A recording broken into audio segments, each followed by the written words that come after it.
May mga nakatakda umanong pumirma sa ABS-CBN sa darating na mga linggo. May mga bago nga kayang magiging kapamilya.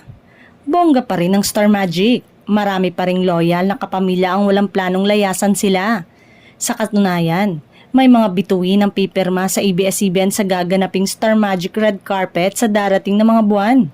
Sa pagpapatuloy ng adhikain ng kumpanya na linangin at ibida ang talento ng Pilipino at suportahan ang industriya ng showbiz sa bansa. Mismong ang Star Magic Head at ABS-CBN Entertainment Production Head na si Laurenti Jogi ang sasalubong sa kanila, kung saan mangyayari na rin ang pagsasanib puwersa ng lahat ng management group sa ABS-CBN sa ilalim ng Star Magic. Ngayon pa lang ay nagpapasalamat na si ABS-CBN President Carlo Katigbak sa mga artistang patuloy na nagtitiwala sa Star Magic.